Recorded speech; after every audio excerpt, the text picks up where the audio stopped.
So, welcome everybody. For those of you that have our Lev Shalem Sidur handy. Okay.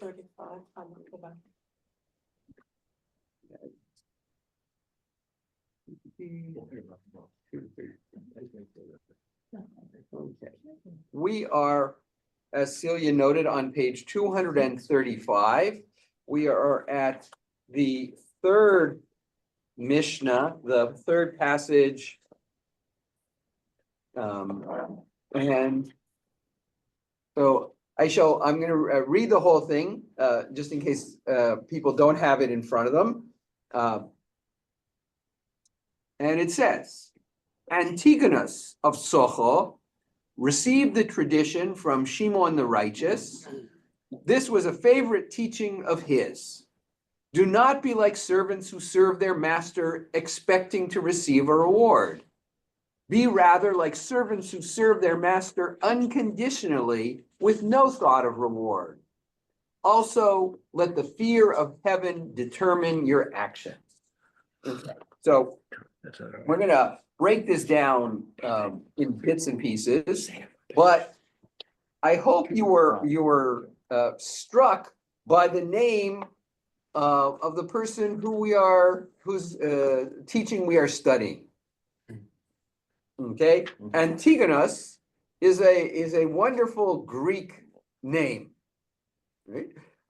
And over the years, Jewish scholars have noted the influence of Hellenism on our ancient sages. One of my teachers of blessed memory now, Saul Lieberman, wrote 2 volumes, Greek in Jewish Palestine and Hellenism in Jewish Palestine.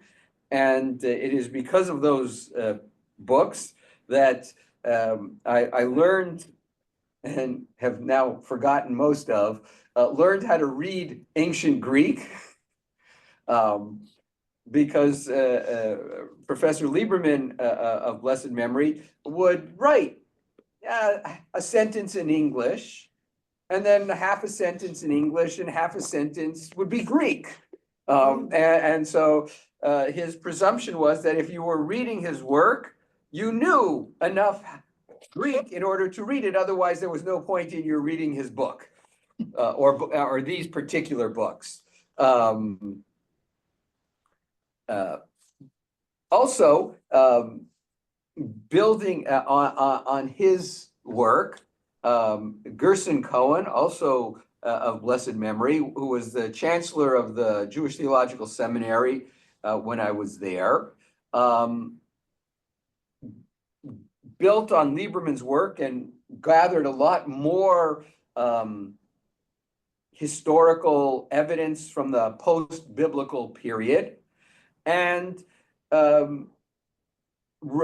first gave a talk and then wrote an article called The Blessing of Assimilation in Jewish History, which ran counter to the accepted idea that Jewish survival was predicated on isolationism, right? And part of what Cohen talks about is how the rabbis were able to develop a system of selective adoption and adaptation of the forms and even the content of the Hellenistic world.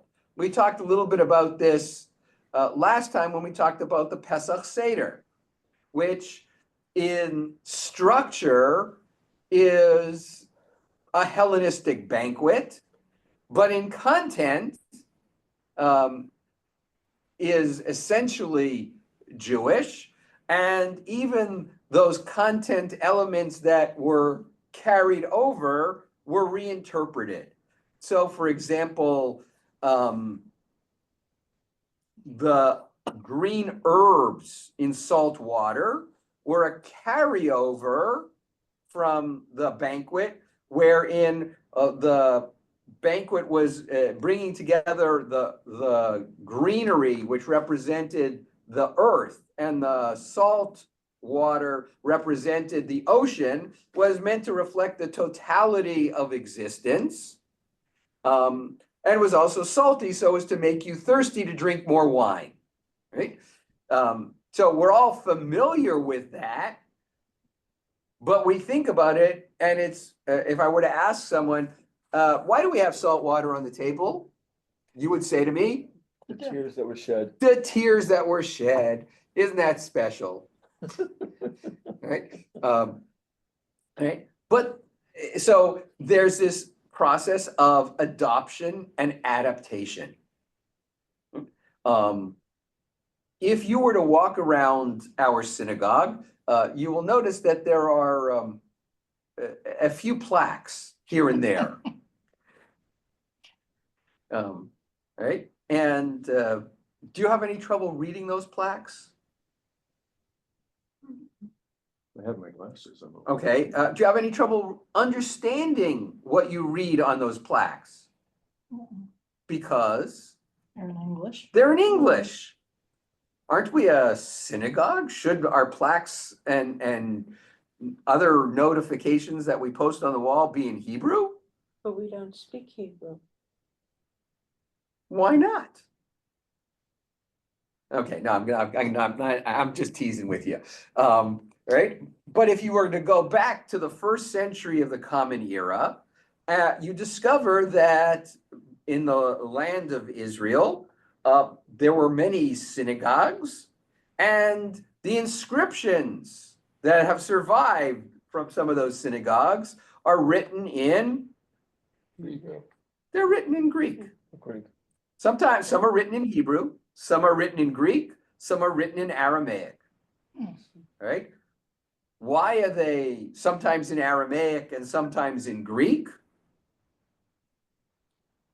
Because that was the language that the people spoke, right? So the rabbis are not unaware of the realia of the world in which they live and which they operate and in which the community lives and operates. So while there were many who knew Hebrew, the reality is Hebrew was not the language that you spoke on a day-to-day basis. You spoke a lot of Aramaic in the same way that our East European ancestors, for those of us who came from that part of the world, what language did they speak in the marketplace? They spoke Yiddish, all right? And if you came from certain parts of the Sephardic world, our ancestors, those ancestors didn't speak Hebrew, they spoke Ladino. And if you came from certain parts of the Middle East, you didn't speak Hebrew, you spoke Arabic. Maimonides, some of his primary writings were written in Arabic because that was the language of philosophical discourse of his era. So we see not only in the generation of these sages, but 800 years later, in the time of Maimonides, Maimonides is working in Hebrew and writing in Hebrew, but he's also operating very comfortably in Arabic. He's reading it, he's studying it. For another time, Maimonides is considered to be a neo-Aristotelian. Why?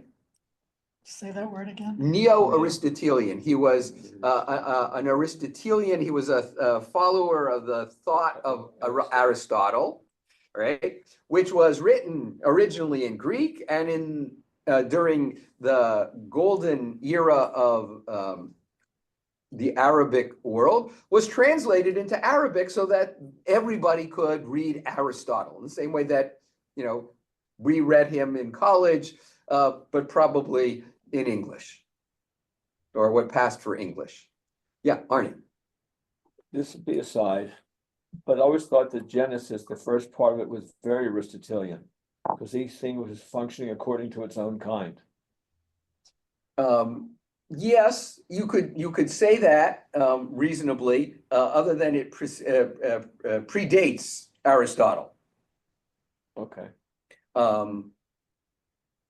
But you know, cultures are not silos, and there's a lot of interweaving of ideas that happen, right? So you have this process where by Maimonides, not a slouch, is interfacing with the intellectual world of his day, right?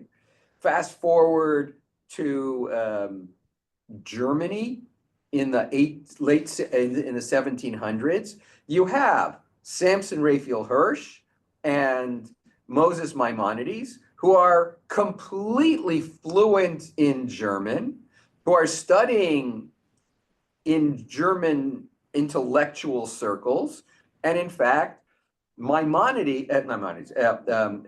Harsh. not Hirsch, Mendelssohn writes a translation of the Bible into German because there are a vast number of Jews of his era who, even amongst those who can read Hebrew, don't understand it. So he translates the Bible so that they can learn, learn what the Bible says, right? It's not any different, right? Generation after generation after generation. And Mendelssohn and Hirsch are both, each in their own way, internalizing some of the realia of the world in which they live, philosophical concepts, doctrines, ideologies, and practices. And so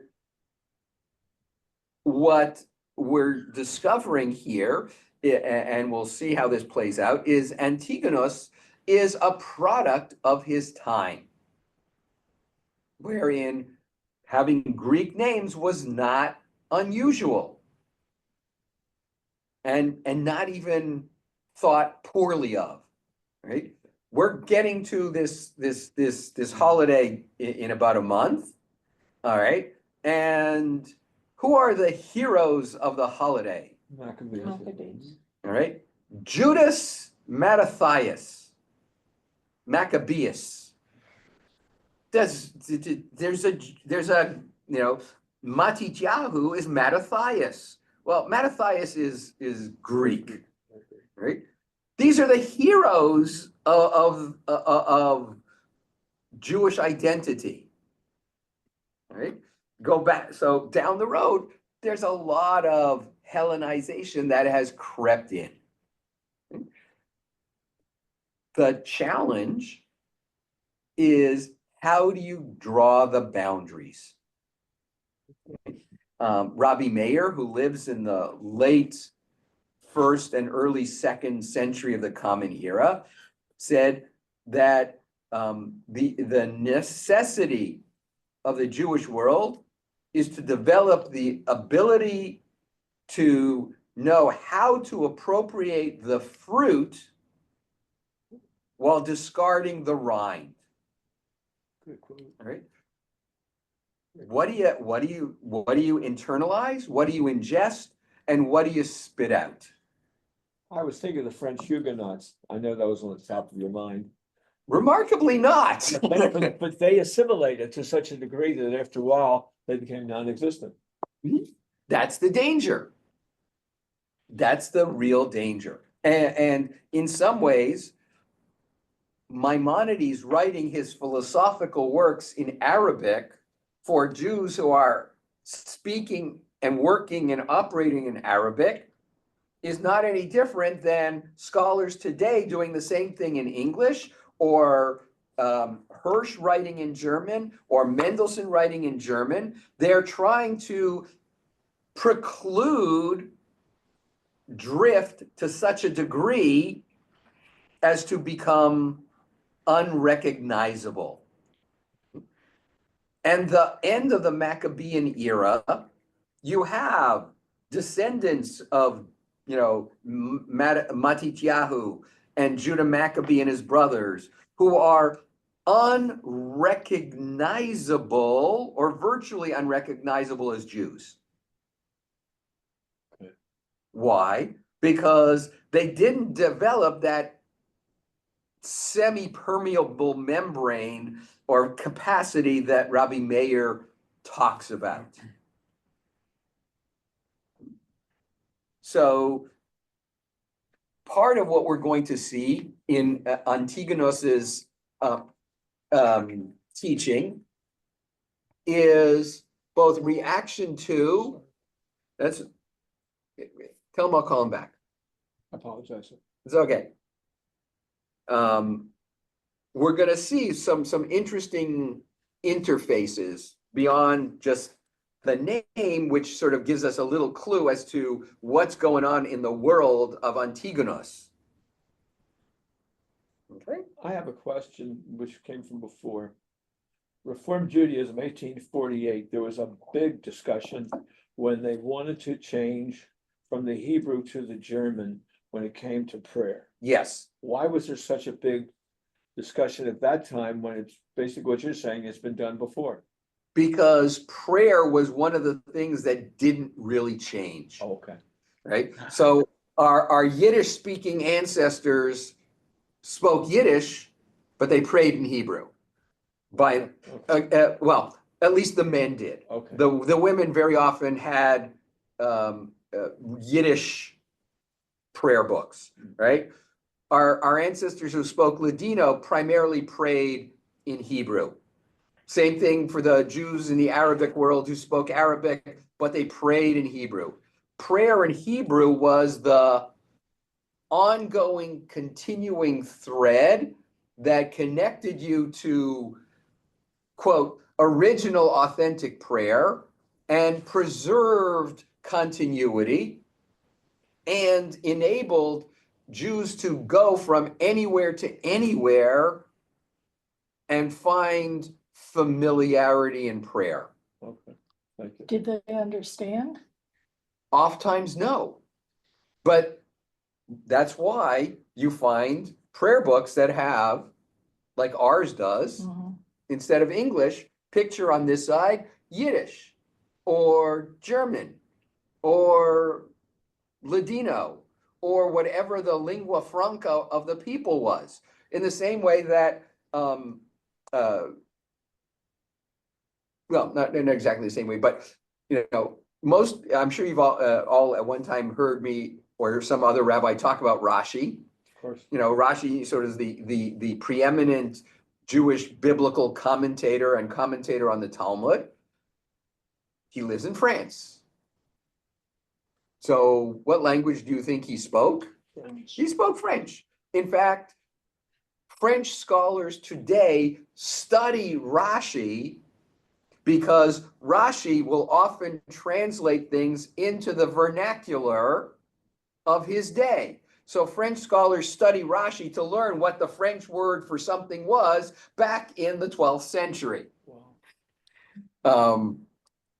Did they have the transliteration like we do for those who can't read Hebrew? That's an intriguing question. I'm not sure when that became a thing, but it's an intriguing question. That's a very intriguing question. Did women pray blessings and all in Hebrew? My grandmother. Oh, God, no. Because my grandmother blessed the candles in Yiddish. No, very often, until modernity, and that's a very fluid term, women were not generally given Hebrew education, even in prayer. So some women knew certain prayers that they were taught orally. So, you might be taught by your mom, this is the blessing for candles, and you'll do it with me, and you'll do it enough times and you'll learn it. And this is the blessing for bread, and this is the blessing for the for the foods that we eat regularly. But by and large, women didn't receive a good Hebrew/Jewish education. Well, my mother thought girls didn't need it. When my Well, but grandmother- my your mom was grandmother- your mom was a product of her era. That was, we have to recognize that that was a widespread mindset. And it starts to change bit by bit in different communities. So for example, Mendelssohn is doing his Bible translation and other stuff in German, and it's addressed to both men and women. Because he's looking and going like, assimilation is going way past the model that we want. It's not just selective adoption and adaptation, it's full-scale assimilation and outgo. So I gotta deal with it, not just in terms of men, but I have to need to address it as both a male and female issue, right? That idea of educating women may start there, but it progresses, right? In fact, you have some very, very staunch, ultra traditional sages who by the late 1800s or early 1900s are going, oi Gewalt, or words to that effect. We have to start teaching women more because they can't survive the modern world with such a simplistic and basic knowledge of Judaism. And all of a sudden, Jewish education, which was already much more common in the less traditional branches, is now being increasingly added and encouraged in the traditional communities. So you may at some point have heard of a Beis Yaakov school. Yeah. All right. Yep. Beis Yaakov is a very traditional, ultra-Orthodox school model for women in those communities. But it was created as a byproduct of this recognition of, oh, we are not in such a bubble that we can pretend that none of the surrounding influences aren't creeping in. Okay? And what if that was true a century or more ago, it is even truer today. Right? The technology of today also it comes as a bit of a double-edged sword because it allows stuff to come on in. It's really, really hard to, the cell phone that you had, 25 years ago, you used to do what? You used to make a phone call, all right? Or maybe you sent a text message. The world didn't come charging in. Because the minute you have internet access, It's all downhill. Yeah. well, I don't know if I don't want to categorize it that way per se, but it is an open door. And once the door is open, anything can walk in. Which is why you have certain segments of the Jewish community, especially in the ultra-Orthodox world, who are trying to slam that door shut with limited success. Because it's hard to say, well, yes, you can go online for this, but don't look at this other stuff. It's like, you can't say to someone, go into a bookstore, but don't look at those books over there. Once I'm in the bookstore, it's all there for me. Okay. I apologize, kind of a longish preamble to get us to Antigonus, all right? And as a model, part of what we saw from the very beginning about this line of transmission will continue for a while in chapter 1. And so Antigonus credits Shimon HaTzadik, who was the author of our last Mishnah, as the one who inspires this idea. Right? All right. Be not as servants that serve their master with the expectation of receiving a reward, but be rather as servants that serve their master with the expectation of not receiving a reward. Right? So what is it that Antigonus is trying to communicate, and why does he feel the need to make this his mantra, if you will? You do your job because it's your job, not because, you're going to suck up and try to get something more out of it. A personal one is one of the aides who'd gotten a lot of money from a couple people because they were wealthy, and she thought that my mom had money and that we would give her a big bonus, so she was flattering everyone who came in the house because she wanted extra beyond her pay and all. Okay, but aren't I entitled to my compensation? Yeah, but he's saying, don't do it for extras or go beyond, do your job, because it is your job. He didn't say with no, that kind of bothers me, the no thought of reward, because I have to assume if you serve as, even if you're a slave, you expect to be fed. Well, I have an obligation To feed you. as if But you're my you're- property. But you're. And I don't want to, please don't take this out of context, but in the same way that I have to feed my horse and my cow and my sheep and I have to serve, I have to feed, my male slaves and my female slaves and, right? But it bothers me because you're doing it because you're supposed to do it.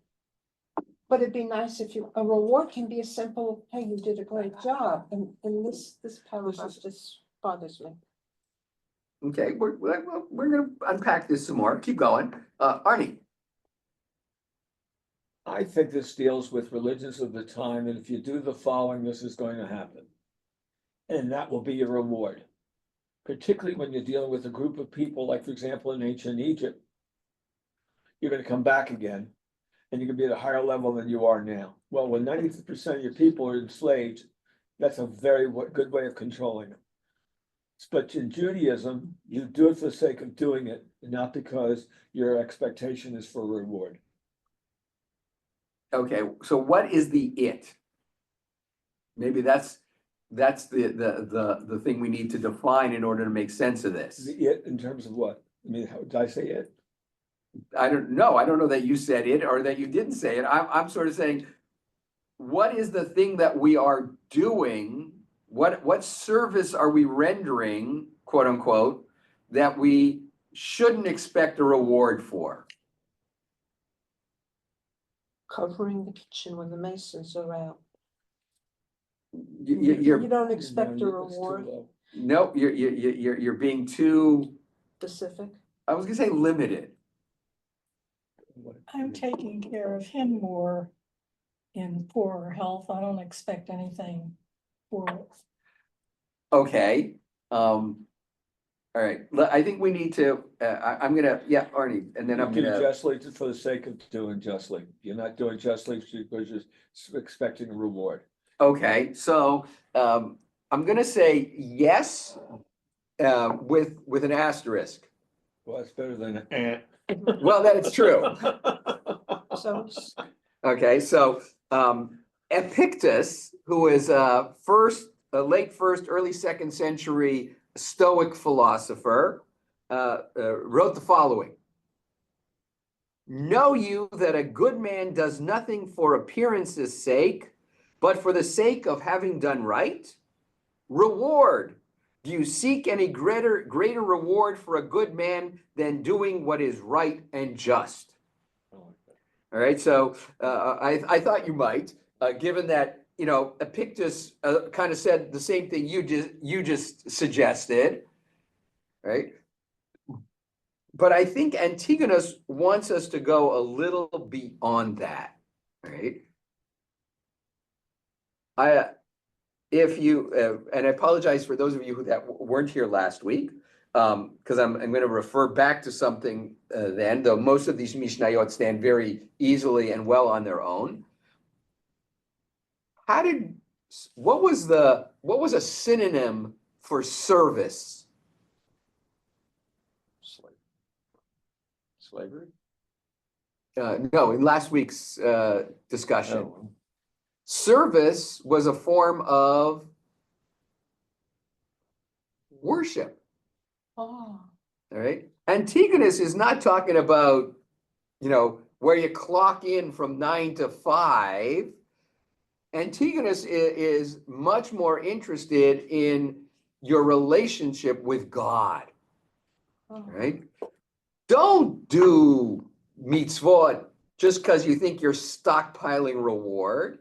Don't do the right thing just because you think God's then going to reward you.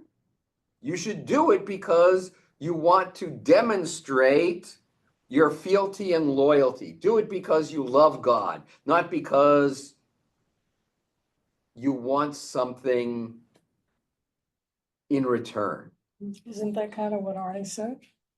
It is, but that's why I said yes with an asterisk, because what was missing was he was purely a Pictus, but Antigonus wants to add the God piece of it into it. Rabbi, let me ask And the we- question. What does the word reward mean? Or what did it mean when Antigonus, what does it mean now? Okay, well, it's interesting. He uses in the Hebrew, he uses the word pras, which is a Greek word. Okay, pras morphs into a familiar word to us, Profit, prize. profit. Okay. All right, a prize is something like that we get, but how many dollars do I spend so that I can win that prize animal when I could have just gone to the store and paid half the amount for the thing that I just won? Okay? But there's something, okay, but a process is we feel a sense of accomplishment. We said we got some sort of boon for it, perhaps. But then you fall into a problem of comparison. I got the Chevrolet and you got the Cadillac. We're both good. How come you got the Cadillac and I got the Chevrolet? Well, it seems Maybe like, because I'm better. Well, I knew that, but other than Because you that, wanted the Corvette. I mean, I'm just taking the word prize as we think of that, and we think of the same thing with reward. Why was your reward greater than my reward when we both did the same thing? Right, Sort of and equal pay. and part of what Antigonus is suggesting, I think, is the whole idea of reward leads to a distortion of why we do stuff. Right? I'll circle back to your example, Elaine. We do the things that we do for our family members out of a sense of love, commitment, devotion, not out of a sense of, oh, this is an investment into some reward that I'm gonna get down the road. What we do for our kids is out of that same sense of love, commitment, concern for them, their well-being, their best futures, et cetera, et cetera. I'm not doing it because, if I do all of this, one day down the road, my child will do I don't know what for me. That's not why we do it. We don't do it with expectation. We do it out of love, right? And I think part of what Antigonus is suggesting, I think there's two things. One is that I think he's actively asserting that we reject the idea that moral action ethical behavior, fulfillment of divine expectations, should in any way be correlated with the idea of a return. And that the corollary to that is that our service to God, our work for our master, if you will, should be done without that thought of reward, but be a selfless activity based on pure love and devotion for God. I would just ask a little bit about, because Yeah, fire away. I think it also may mean is that that's the best life to live. That's the way to live, and not concentrate on, I've got to have, the big bucks or the big house or the big title or the big this or that or the other. And I work towards that end, and the ethics can go their way, but I'm going to do what I do. But this to me says that, and it goes along with other things that have been said, is that with no thought of reward, it doesn't mean you're, what's that word that we use today? If you just do something because it's a good thing to do. Altruistic. Altruistic. Yeah, it's not altruism. It's that is the best way to live, is to serve our master. And it says, how do you do that? Well, you keep the commandments. Right, and the presumption is that the structure of commandment is designed to create a moral, ethical pathway for people and serve as the blueprint for a society that operates that way. Right, but also let's not forget the self. It's the best way for me to live, and that may mean I do a lot of these things for whatever it is. Someone needs charity to do that, but it's the best way. It's the just way for me to live. Right. Okay. So Okay. it may not be in the short run, but in the long run, that's my thinking, is that it should be right. It should be okay. Okay. And by the way, part of what we haven't looked at the last part of his thing yet. And what does he say? V'yihi morah shamayim aleichem, let the fear or the awe of heaven ever be upon you.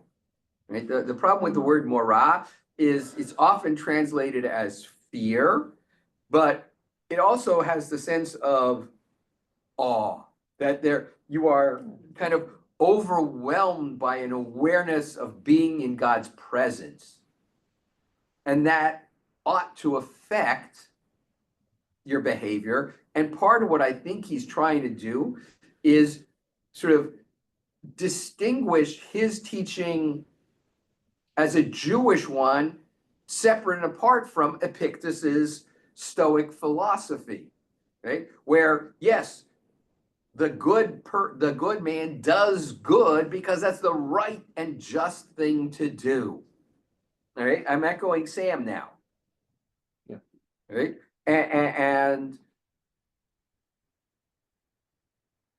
Antigonus is taking it, yes, asterisk, plus. Not just, but plus. Isn't that why we have this word zedek means justice, and we often translate it as charity? No, we mistrans it as charity. Okay, Justice. that's my point. Yes, yeah, no, it is horribly mistranslated because tzedek means justice. And when the Torah says justice pursue, it wants you not to do it out of a sense of, that's such a nice charitable thing to do. Not that at all. The Torah is going like, okay, excuse me for being crass. Piss on that. All right. Do it because it's the right thing to do. Do it because God demands justice. I don't care if you like the person. I don't care if you're feeling charitable or kind. Yes, it would be, I want you to have those emotions and that sense of stuff. But even if you don't, you still have an obligation to do it because that's how you create a just, moral, ethical society. Is right evidentiary, the words you used last week when I used the word love. He said the problem with the word love is it's evidentiary. Is right also evidentiary, or is there a constant which is called Torah? I would say Jewishly, Torah defines what is right, Okay, right? Though it's not always quite that neat. So, why you know, coming back to that Deuteronomic demand, justice pursue, do it, do justice. What's the obvious question? what is justice? What is it? Or even, how do I do it? You know, does justice mean that everybody gets exactly the same piece of the pie? No. Why not? That seems very just and fair on one level. Yeah, but if you're 4 years old, you don't get the same, don't even begin to get the same piece as an adult. It's different needs and different circumstances. You have to look at the whole picture. Okay, so it's not as simple as just carving up the pie in equal amounts so that everybody gets the same thing, because need is different. So maybe need factors into how we do justice in our society. Or injustice. But the problem with that is, There's at least one problem. there's a lot of them, but when we go into it. Well, I'm coming back because each time we come into this, and I remember the one from last week with the love and evidentiary. When you use the word osmosis, and you use that metaphor more than once, I know what we're doing in biology. I know what the end result is. So tell me what the result is, and from a Jewish point of view, what are you filtering out in terms of not, which is, let's say, Greek, that I'm not supposed to do, as opposed to it's Jewish and I am supposed to do? Because Deuteronomy deals with that a lot in terms of what to do, but what not to do. Also, we don't filter out everything that's of a different culture. But you know what you're filtering out. We don't filter out everything that's Greek. I mean, we actually adopt a lot of good things that are Greek. But how did Yeah. you distinguish between Right. what was? Yeah, From the Torah. well, Well, but but everything, you say that, but then you have all these other books that come after Torah to sort of explain a lot of what was in Torah. That's what they're in. That's what. well, they're but for there. this is the ongoing challenge. All right, and Antigonus, if you will, is going, okay, what's the litmus test? Right, and that's kind of the same thing you're asking is, what's the litmus test for tolerable import versus intolerable import? And the answer that he gives, I think, is nebulous, which is, to what degree do I feel that this facilitates my drawing closer to God? That's hard. And it's very good, it's going to be answered differently by different people and different times and places, right? I'm trying to think of a good contemporary example. Can we take wearing of the tallis? Women didn't wear tallis. All of a sudden, we have a rabbi that preferred the wearing of tallis, and we're putting tallises on women. Is that a right or wrong issue? Or is that not the illustration what you wanted to use? I'm gonna address it because I'm not sure it's the, but it might be. Okay, so let's go back in time. The Torah says that you're supposed to put the tzitzit on a four-cornered garment. Yes? Yes. All right. And in that era, a four-cornered garment was something that people actually wore. So it made sense. There is nothing in the command that suggests that it is only a male obligation.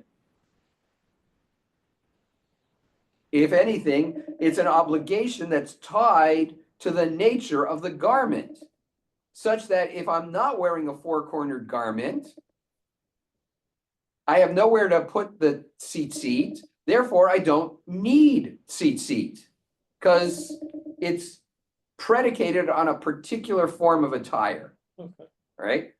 Well, I don't like just relinquishing actions that demonstrate loyalty to the Torah.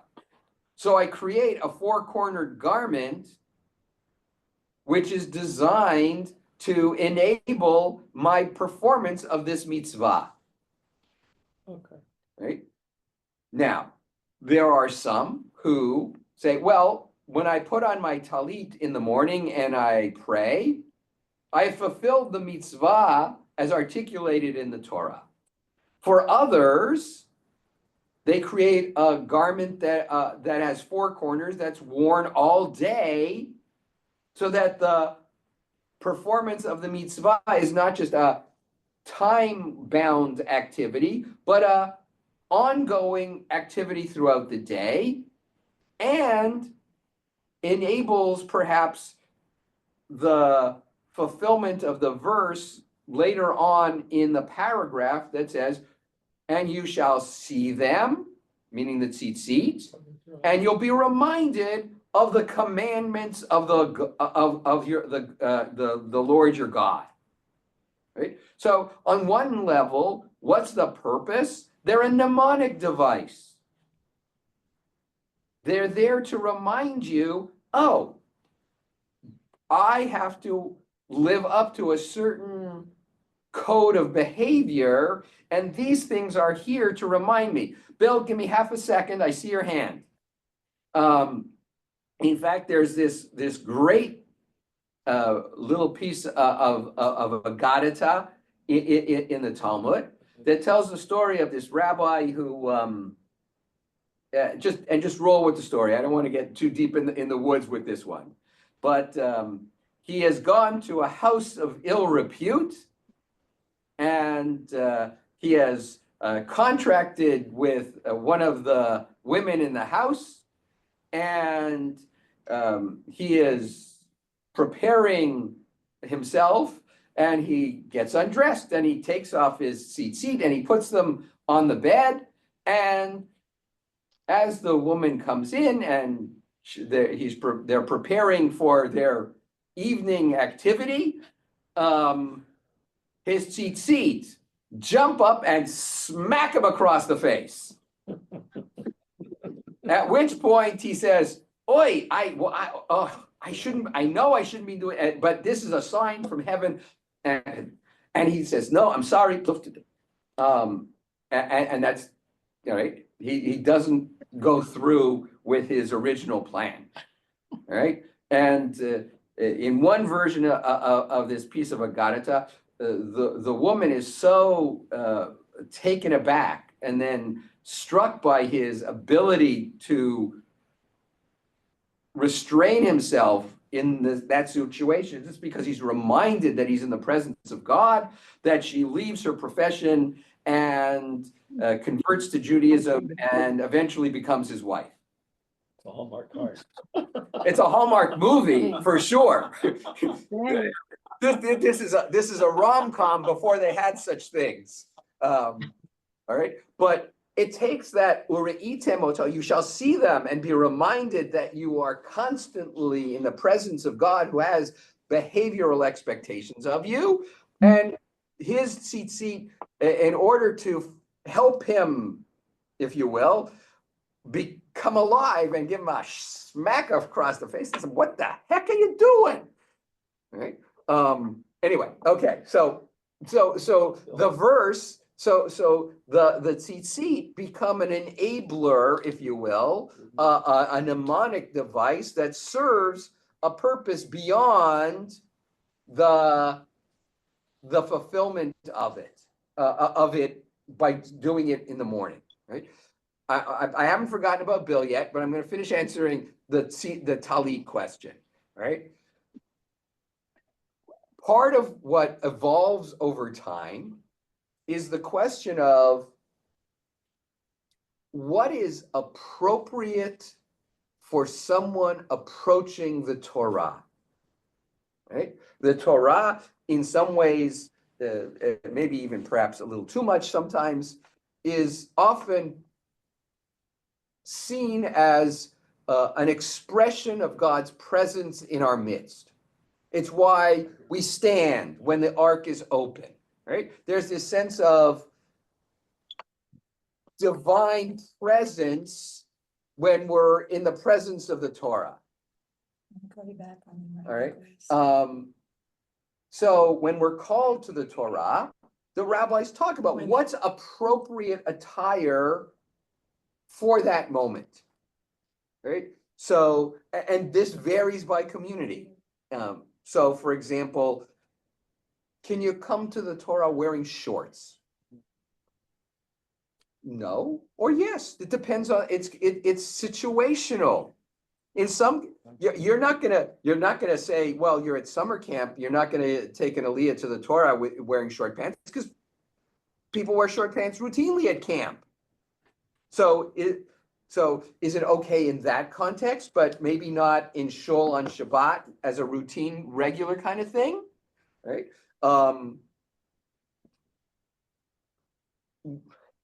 So when I came home from Israel after studying there when I was for a year when I was in rabbinical school, the first Shabbat I'm home, I go to shul Friday night, and I'm wearing the same thing I wore a week before when I went to shul in Israel, which was I was wearing a pair of slacks, and I was wearing a shirt, and I was wearing it with my sleeves sort of rolled up a little bit. This is how I went to shul week after week after week after week after week in Israel.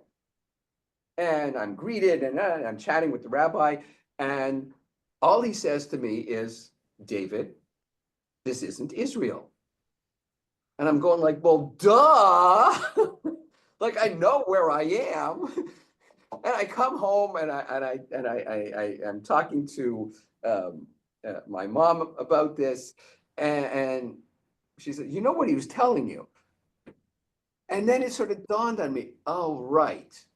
This is Shabbat attire in Israel. I need to wear a suit. So Shabbos morning, I go into the closet and I pull out the suit I haven't worn in over a year. And I get dressed and I put on the tie and I put on the vest and I put on the jacket. And then I reach for something and I discover that I had gotten broader across the chest while I was in Israel. And I learned this because there's a large ripping sound. And I take off the jacket and it's like, oh, I can't wear this to shul. So I put it back on a hanger, but I'm wearing, and Friday night I was wearing sandals. So I'm wearing shoes and socks and a suit with a vest and a tie, and I get an aliyah and I walk across the bima and I shake hands with the rabbi. And he says, better. I said, give me some slack. And I tell him the story of how I tried to put on the jacket and the jacket is no more. Right? So perfectly acceptable, not as acceptable. So sandals, not sandals. All right. What's appropriate attire for a man to wear when being called to the Torah gets even more complicated as we include women as being people who are called to the Torah, because women's attire, you should pardon me, is more challenging. All right. I remember years ago in a previous congregation, I'm watching the Simcha family come in, and I'm thinking, oh, okay, everybody, because it was an issue that we had been talking to Simcha families about, because sometimes the skirts were getting shorter and shorter, and the tops were getting shorter and shorter. There was a tremendous amount of clothing shrinkage. So I'm it has not gotten better. But I'm looking and I'm going, okay, they look nice, blah, blah, blah. And then they come and they sit down in the front row, and the mother of the bat mitzvah sits down, and it is at that moment that it is revealed that the long skirt that she's wearing has a slit up the side that goes way up the side. Because I saw way more of her leg than I should in shul. Now, the saving grace for the whole thing is that when she was standing up, you really couldn't tell. So when she came up for an aliyah, it wasn't a big issue, but it was like, yeah, close, but potentially problematic, or in that particular congregation, the custom was for the people who were greeting people as they came into the sanctuary was to say that, welcome to our show, blah, blah, blah, blah, blah, and please know that in our congregation, women are encouraged to wear a talit if they wish to. Many women, you'll see many women who wear them regularly. If you'd like to try one, here's the talit rack. And so it's a bar mitzvah weekend, and I call the usher over and I say, okay, the woman in like the fourth row, you need to bring her a talit. And he's going like, well, Rabbi, when she came in, I went, and I'm going like, yeah. But she was in such a hurry to get to shul this morning. She forgot the top of her dress. Because there was nothing from about here up. Then there wasn't a whole lot. And I'm going like, this is not good, right? So one of the things that came out of that was, in addition to talitot, we started stocking pashminas, so that, like shawls, so that if we had a similar problem, we didn't have to give the person a talit, because a talit is a ritual object, and she didn't really need a talit. I just didn't have an alternative. Part of what I also said to the usher is, ask the custodian to turn the AC up. so as to give her incentive to keep the talis on. Oh, Okay, Bill, you've been very patient. Thank you. Digressing a little bit to earlier when you're talking about the seat and the inner seat that the more Orthodox were, I happen to think to ask, what do the ultra-Orthodox think of people like us conservative Jews? Are we accepted by them because we do not wear their customs and things like that in a large sense? That depends. Accepted in what context, I think, is the question. And in the same way that you can't speak of all conservative synagogues or all reform synagogues or all anythings, I wouldn't want to speak to the question of all ultra-Orthodox groups. So, for example, last time I was in Israel, I think it was the last time I was in Israel. Yeah, I was in Israel. I was with a group from my community, and a group of us went down to the Kotel for Mincha on Shabbos afternoon. And it was abundantly clear to anybody who looked at us that we were not ultra-Orthodox. Right? The array of attire in our group was a gamut. men and women? Well, the women were on the women's side, so it was a little different. But even amongst the men, I was wearing my Shabbos in Israel attire. I was wearing a pair of slacks with a white shirt. Sandals. And sandals. This is Shabbos attire. All right. So that was me. There were some of the teens in our group were wearing shorts because it was warm. Right. We were recognizably not Orthodox, or certainly not ultra-Orthodox. Right? But I don't know if you, I'm going to ask this of the men, because I don't know exactly what happens on the women's side, so I can't speak to it, but I'm pretty sure this doesn't happen. All right. People will come looking for a minyan, and they will spontaneously grab a bunch of people to make a minyan. All right, so we're walking over as a group, and this guy comes over and says, "Come join us." because there were like 6 of them and we were at least 8 or 10, is come, you'll help us make a minyan. All right, so they had no qualms about including us to make a minyan. They gave at least one of the people in our group an aliyah to the Torah. So in that sense, he's looking at us and going, okay, here's a bunch of Jews at the Kotel. I'll treat them as landsmen, as part of my community. All right. Without asking questions about, patrilineality, matrilineality, conversion. There was no questions asked other than this is a group of Jews. All right. In that sense, it was very, very welcoming.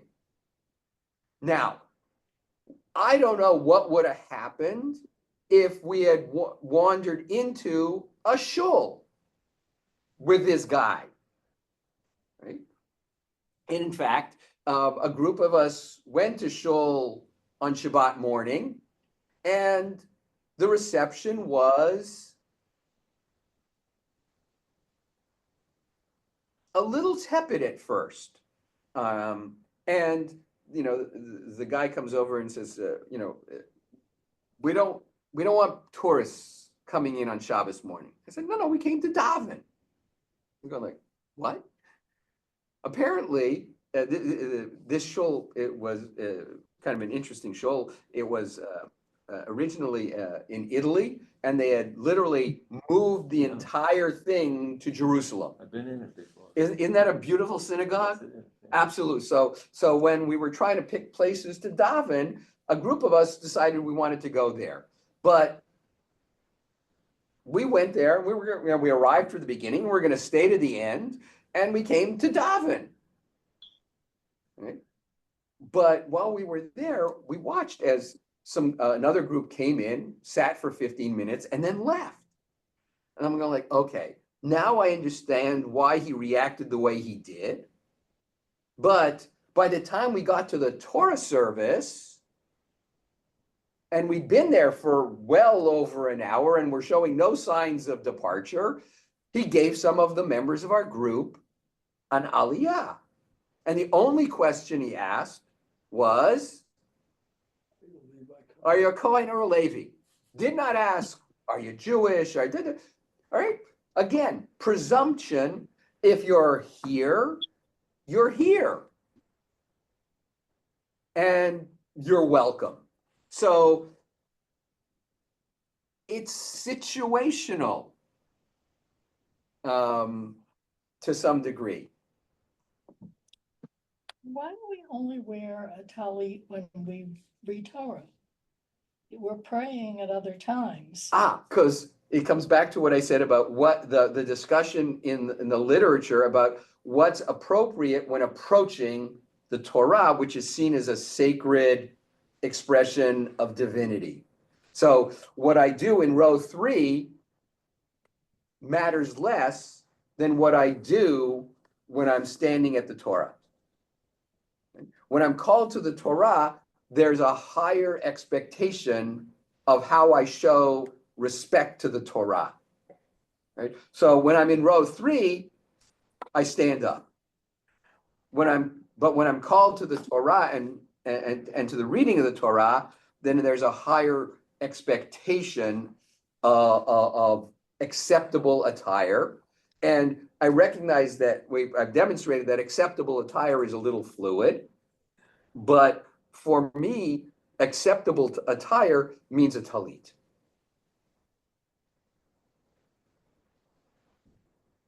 Okay, I don't know who went up first. Okay, Barbara and Bill. We'll go alphabetically. Barbara? Does that mean that if we're in shul on Saturday morning and we're not having an aliyah, we don't have to wear a talis if we're sitting in row 3? Well, if it depends on whether it's you've accepted the normative practice of wearing a talit. Right? I say this to Benot Mitzvah all the time. You need to wear a talit when you are either leading service or being called to the Torah. But don't acquire a talit unless you're planning on wearing it when you come to your friend Isabel's bat mitzvah next Shabbat. Right? The obligation is somewhat situational unless you accept it as binding. But if you say, this is a mitzvah that I'm taking on, then it's yours and you're stuck with it, quote unquote. You're obligated to it. Gotcha. So it can't be like, well, this Shabbat I will, this Shabbat I'm not because it doesn't match my outfit or something like that. Okay, Bill. Thank you. Rabbi, thank you for your explanation for my question earlier, and also when you were commenting about your inappropriate return to U.S. dress. Reminds me about 20 years ago, we were going out of town one weekend. We stopped for Shabbat services at the synagogue in Richmond, our way going out of town. And after the service, several of the congregants came up to us and said to our son Joel, who was wearing a sweater only, but without a tie, that is inappropriate dress for our synagogue, and you should wear appropriate dress next time you're in here. I, on the other hand, happened to have a tie on with me. Rudder was properly dressed for them, and they didn't complain about us, but only about him. You know, and this is why we have encouraged so many young people to not come to shul. You know, Go working. you know, when the rabbi said it to me, he said it to me privately, and he sort of alluded to it with a recognition that, because I don't think he'd ever seen me come to shul that casually before, because it was not the norm in the congregation in which I grew up. What will you do? It's already happened, but when a woman comes for an aliyah and is not wearing a talit? Well, I've done two things. One is we usually have a talit available, so we will, say, please put this on while you're here at the Torah. But I've been trying to encourage the distributors of honors to, if they distribute an honor to a woman who's not wearing a talit, to go over and get one from the rack and say, please have this on when you come to the Torah. Which I prefer over having to do it when the person is there, because it feels less dissonant. I'm thinking of one woman in particular that does not wear a talit, makes no attempt to wear a talit. I know one person said, yes, well, I get called to the Torah, but I don't wear a talit because I'm Orthodox. And to say that I had to restrain my laughter is an understatement. But You won't wear the talit, but you'll take the Torah on. Okay. right, it's like you can't make that. A, you can't make that statement, and B, you can't make that stuff up. It's way past our zman. Unfortunately, we have an appointment. I apologize. No, It was great. We've run overtime, It's so great. thank you, everybody. Next Thank week. you, Rabbi. Everybody have a happy Thanksgiving. Yes. Thank you, Barry. Stay well, everyone. You can't see me, Harry. Yeah. Now can you see me?